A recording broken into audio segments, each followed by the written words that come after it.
this world than to talk politics with an old rock star.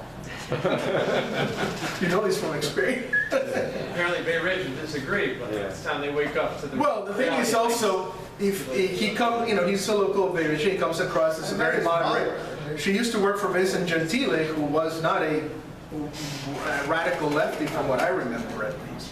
But of course, once he got into power, he just, we have this expression in Spanish, los humos se le subieron, you know, his ego just sort of like surfaced up, and of course, so many of these people have been courting that far left DSA because they see that's where it's going, and they feel like they almost have to appease them to get all of the progressives and people to support them. But now, we're hoping that's beginning to turn. It's been actually going for a while now. Last year's election, all 62 counties of the state of New York, including the 5 boroughs here in New York City, went further Republican. Mind you, it doesn't mean that Republicans won aside from Staten Island, but they voted more Republican even here, and then all throughout the state. So the point is we have to keep that momentum. Because many of these people just simply move on and move out of state, move out of the city, and they continue to do so. But there are many of us who want to fight for the city that we love, for having a place where our families can have a good life. And I feel the city can be turned around, but like I used to tell people, I'm hoping that we can do it in 5 years and not in 30 years, because I like to do it before I actually retire. So, do you see in your district a lot of people moving out? There have been, but I'm not sure, you know, there's, let's put it this way, there's been a lot of houses for sale. So yes, there's definitely been people moving out. But at the same time, you know, you have a lot of movement. You've got to, if anything, people sort of, since our neighborhood, particularly this Dyker Heights area, is a place that's very attractive, so it keeps attracting people. But yes, a lot of people have been moving out overall. Last year, it was at least about 1 million people who had moved out of the whole state of New York, and several 100,000 that had moved out of New York City. And that's even keeping in fact that the increase in the population of New York City from 2010 to 2020 on the census, of New York State, was only about 200,000 people. But then, since 2020, when you had the pandemic and de Blasio and all these things, then there's been a lot of exodus out of here. A lot of them moved to Miami. That's why all of a sudden DeSantis got 30%, I think, margin in terms of winning in Miami itself, Miami-Dade, which is still a very democratic area. And they're moving Texas and moving different places. Usually it's the richest people that are leaving. Exactly. And we lost, I think, $1 trillion in business in the last couple of years. It's true. It's true. And I think if anything I've seen, and maybe Ying Tan could talk about Ying, a lot of the houses are being sold, but then they're being bought up by Chinese who are, you know, buy up a lot of property, they put it up for investment, for rental, and things like that. So, I see a lot of empty houses right now. Yeah. They're Giving the a lot of price. Asian people, they are running to Staten Island, okay? Right. A ton. A lot of my students I teach in Sunset Park. I teach all over Sunset Park, sick children. And I can't tell you how many Asian kids have crossed the bridge for a better life, because over on 8th Avenue, it is congested, it is smack on smack people, and it's very tough to live. And they're going out there, they got better quality of life out over the bridge, more property, and it's better for the children. So that's why the houses are if they are for sale, because they're going, a lot of the Asians are going. yeah, a lot of them are Staten Island, or some of the, one of the problems in New York, it was upstate, you got a very great quality of life, and it's more affordable. Unfortunately, upstate has no jobs. Here, you may have the jobs, you may have the money, but the quality of life is increasingly declining, and the cost of living is prohibitive. You know, they don't know how much to tax you or how much to raise prices on everything. So that's the problem New York State overall has. Yeah, you can make 100, 150, whatever you want to make down here, but you're still going to be living paycheck to paycheck. You can go upstate, but unfortunately there's no jobs. And those are the sort of the issues we need to tackle sort of on a broader basis. But right now, it is this fascination or romanticizing of socialism that we need to beat back. And if we're able to beat it back or hold it in check in New York, that'll actually help in a broader scale to keep it from being exported to many of the states that probably a lot of you either want to move to or have bought second homes in or know people at. Because if they, once they take New York and California, they're just going to keep going. I mean, they have DSA in Texas. They have DSA everywhere. So all of this does is encourage them. If we're able to say, hey, listen, not even in very liberal New York City, we're going to tolerate all of this craziness and all of this hatred, then perhaps, you know, we really have the opportunity to really shift that tide and continue that momentum that began in 2021, that continued with Lee Zeldin last year, and that it can continue on to next year's presidential election and beyond to the mayoral election in a couple of years. Now, at least that's the dream, you know. Well, when you wish upon a star.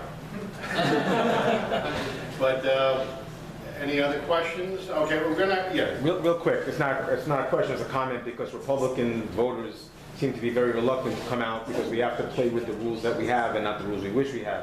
And you mentioned November 7th is very important, especially now when there's a lot of low voter turnout, but you gotta get out. Early voting is a law right now, which has been enacted, so everybody's gotta get the hell out and vote. Don't wait necessarily for November 7th, because who knows what's gonna happen November 7th. Yeah, at this point, October you know, 28th. we try to stand on principle and say people should vote on election day and all these absentees and earlies, we shouldn't do it. It's not changing. We need to fight fire with fire, and if they get them out, we need to get our people out early. Vote as early as you can. If you can vote absentee, do it as well. But better vote early, because that's But that is important. very important that you have to get your volunteer to do the online thing, to do the callings, to make sure all these voters are coming out, because this is the very low turnout election. Like for example, my race, like during the primary, we do like hours with Tom's team and my team, where we're on the street every day, knock the door, and telling them you have to come out. Some of the Republicans, they don't like to vote on like early voting because they don't believe in the system, but you have to encourage them, because sometimes things happen on November 7th or maybe on election day. They cannot come out, so they lost one vote. Every vote counts, so we have to make sure that all these voters will come out. It's been rigged to the point where they need to see how many come out on election day so that they can come up with all of these absentee ballots. They need that number. They need to find out, well, how many absentee ballots do we need come out of the woodwork? Yes, so the Republican Party usually not good at the absentee ballots, unlike the Democrat Party. But we have to reach out to a Republican, we have to explain to them. Sometimes things happen, you cannot come out, maybe you might out of the town.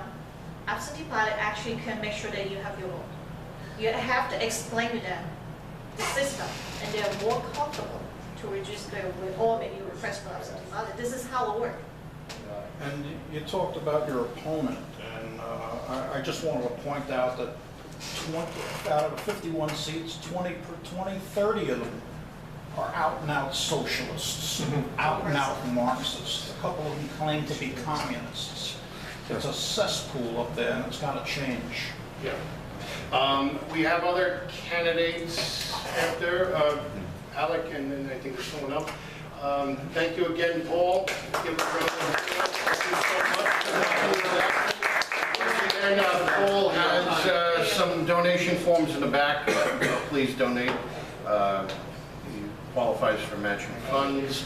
They'll go a long way. Yes, Linda.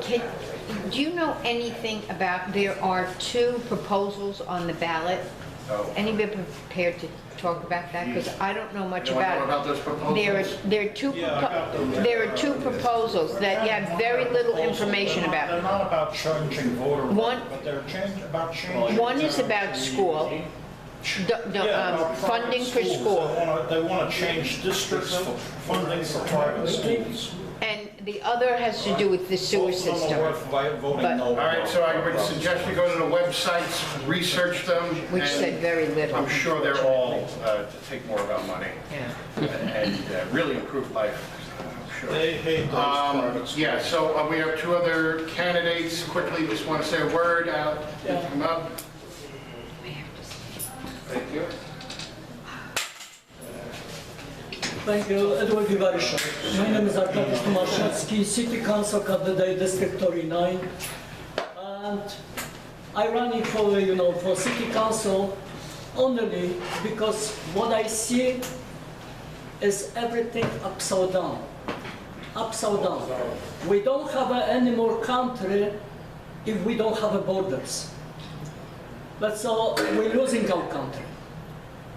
I used to be on organizing for 12 years. I was in a political leadership for 12 years. I achieved a lot for the 9/11 workers and residents. People get the treatment in Bellevue, Gouverneur Amples. They get a lifetime compensation, everything. And I left. And I was thinking that I finally can retire.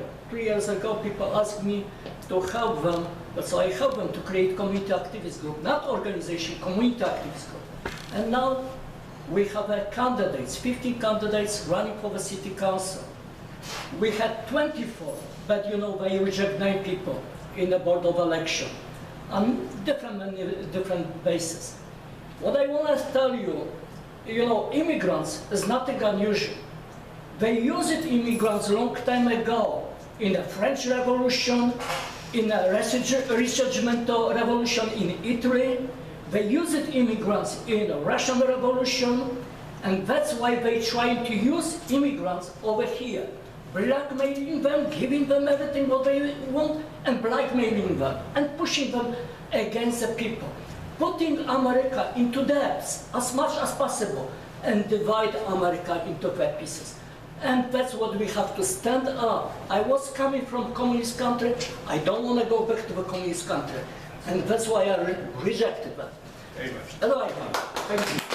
Can you take the flyers, join us, if you are concerned for this country? Okay, he has his flyers in the back. Please help out his campaign in the 39th City Council District. I believe there's one more person. Vlad, are you want to say? I can say a few words. So I don't have a speech prepared or anything, but I'm in the process of setting up a run. Sorry about that. I'm in the process of setting up a run for State Senate in the 26th District. And a lot of the issues today that we've been discussing are ones that resonate with me. Public safety, public education, and our neighborhoods more generally are things that we need to attend to as they're falling apart under the leadership of the Democratic Party. So we've heard from a lot of candidates. I'm not going to speak for too long tonight for reasons that pertain to my schedule, but I thought I would introduce myself, and I'll be seeing more of you very soon. Thank you. Thank you. Okay, thank you so much. With that being said, just one quick message for anyone who wants to be a member of the Brooklyn Tea Party. Membership is $10 for 2024. We're doing early applications for that, so if you want to become a member, and if you have not done so already, please see Donna in the back, the treasurer, to become a member. I want to thank everyone for coming out here today, and thank all the candidates that joined us today. Please vote for them. We need them to be elected, because we cannot have the city continue the way it's been going, because it's going to hell. And we need people to take us out of this hell. Because each and every day they're coming for our wallets, they're coming for our children, they're coming for everything. And we need to put up a stand and say, hell no. So with that being said, thank you again, and may God bless the world, that we live in peace. God bless Israel, and God bless all of our soldiers and all the hostages that are still away from their families. So God bless everyone. All right? Thank you.